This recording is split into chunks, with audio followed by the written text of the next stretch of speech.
Atención cubano, así es como te roba el régimen comunista. ¿Cómo están amigos? Bienvenidos a Noticias Importantes. Comenzamos. La principal fuente de la inflación que sufre el país es resultado de la falsificación monetaria que realiza el gobierno para mantenerse a flote. La monetización se produce cuando un banco central crea y presta dinero al gobierno, ya sea imprimiéndolo o haciendo apuntes de depósitos.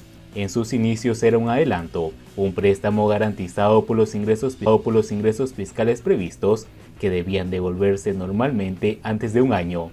Los términos de la operación suponían que casi toda la inflación que su nacimiento generase quedaría esterilizada con su vencimiento y devolución, que habitualmente implica la destrucción física de los billetes.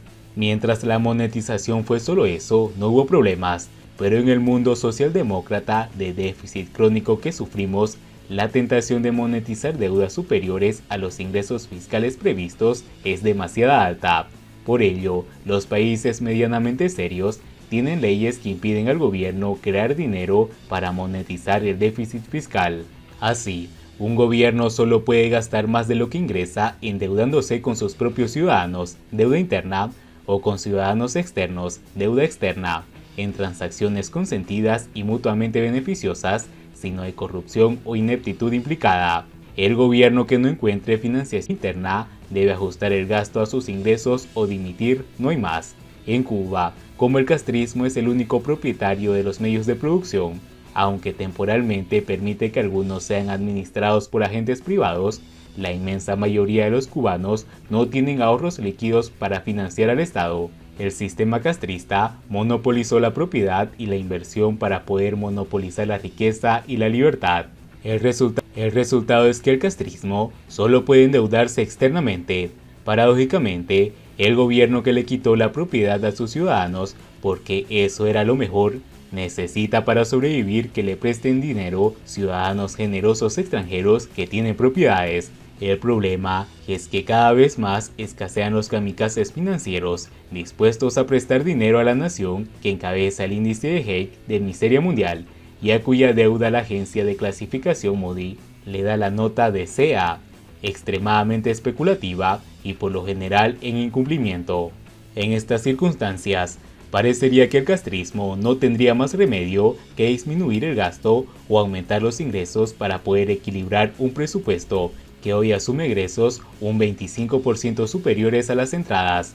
Pero no es sencillo disminuir el gasto cuando el país está rozando la paralización y la hambruna, con servicios e infraestructuras que dan grima, ni tampoco se ven cómo aumentarían los ingresos mientras no desaparezca el castrismo, que es precisamente lo que los gobernantes quieren evitar.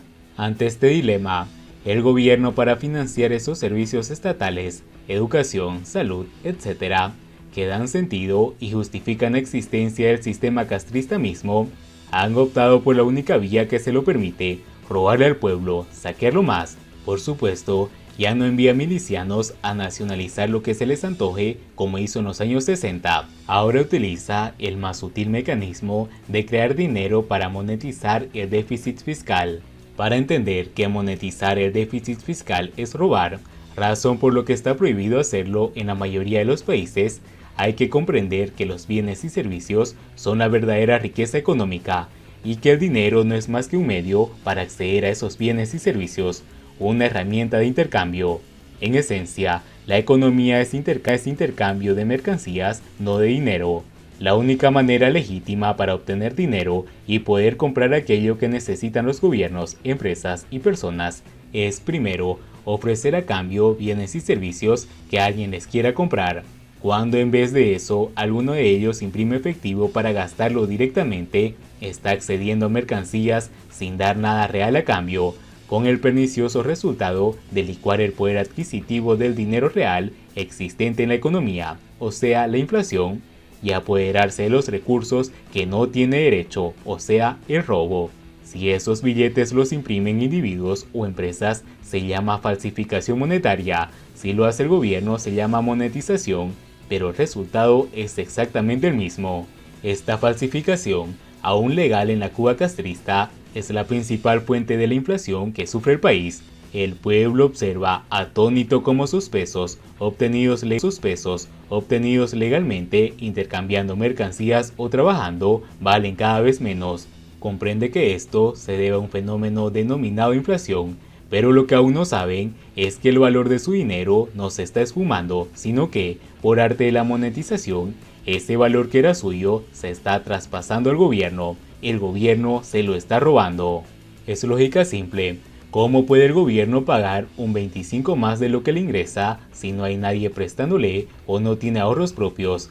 Pues imprimiendo dinero, o sea, falsificándolo y creando la inflación, que es la cuantificación estadística de la parte del valor del dinero de las personas que se está yendo sin su consentimiento a parar al gobierno. Si el castrismo no estuviera falsificando billetes para poder pagar salarios o equilibrar las pérdidas de las empresas estatales, es decir, si no tuviera quitándole recursos al pueblo de manera furtiva mediante la moneda, ya habría tenido que aparecer Raúl Castro en televisión anunciando el cierre de fábricas, empresas, escuelas, hospitales, en fin, admitiendo la insostenibilidad del sistema. Pero no lo han hecho ni lo harán mientras puedan seguir impunemente saqueando al pueblo. Sin monetización, hoy no habría castrismo. La monetización es el martillo con el que el gobierno le rompe las piernas al pueblo, mientras que la redistribución de la miseria es la muleta que luego le impone y por la cual exige no solo agradecimiento, sino que vayan a desfilar como hicieron el pasado 1 de mayo. Siguiendo con las noticias, 9 unidades de generación eléctrica con problemas anuncian apagones en Cuba. Pese a los envíos récords de Venezuela, la Unión Eléctrica dice que existen limitaciones con el combustible diésel que afecta la disponibilidad de la generación.